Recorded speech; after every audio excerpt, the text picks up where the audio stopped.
Salut les mecs et mes chers passionnés. Avant de commencer, abonnez-vous, activez la cloche de notification, mettez nos commentaires. Aujourd'hui, dans cette vidéo, nous allons essentiellement parler des choses de comportement et des données. Nous allons prendre le cas d'un transistor. Restez scotché jusqu'à la fin. Nous ne pouvons pas parler du transistor sans définir ce dernier. Un transistor est un dispositif semi-conducteur actif qui remplit deux fonctions principales. La fonction d'amplificateur de signal, c'est-à-dire il peut amplifier un courant ou une tension. Également, la fonction d'interrupteur commandé, c'est-à-dire il peut bloquer ou laisser passer le courant, agissant comme un interrupteur sans aucune pièce mécanique. Il faut retenir que le choix d'un transistor n'est pas une question de meilleur ou de moins bon, mais de trouver le composant parfaitement adapté à une fonction précise. Pour faire le choix d'un transistor, il faut prendre en considération les paramètres suivants. Le type de transistor, la tension maximale, le courant maximal, la puissance de dissipation maximale, la faible résistance, la vitesse de commutation et enfin le gain. Nous pouvons retenir qu'il existe deux grandes familles de transistors, c'est-à-dire les transistors bipolaires et les transistors à effet de champ. Sur cette image, nous pouvons voir les symboles des transistors bipolaires.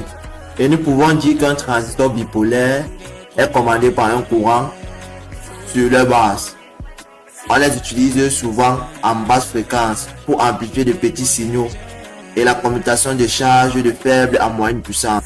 Nous distinguons deux types de transistors bipolaires, c'est-à-dire les PNP pour positif, négatif, positif, ainsi que les NPN pour négatif, positif, négatif.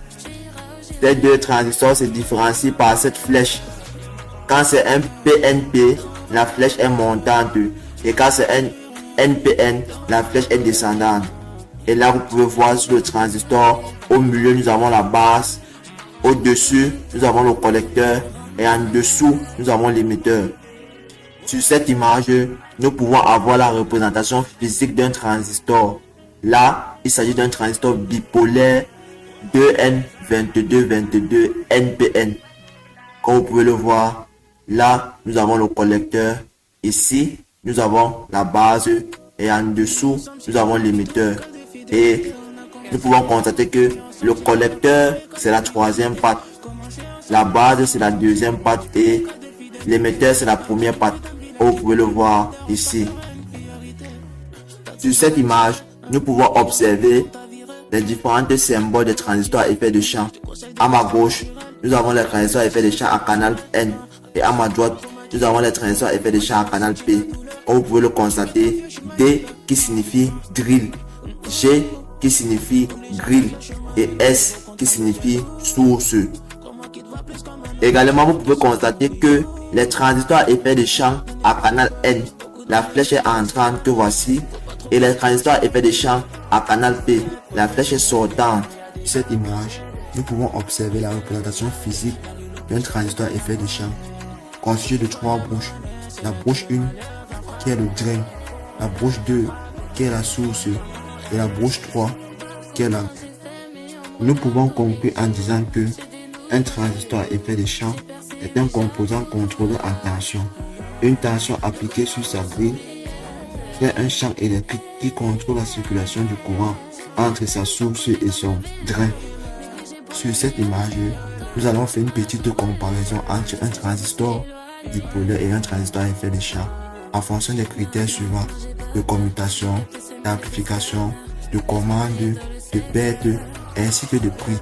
En fonction de ces critères, vous pouvez choisir le type de transistor que vous voulez utiliser, soit un transistor bipolaire, PNP ou NPN, ou bien un transistor à effet de champ à canal N ou à canal P, selon votre choix.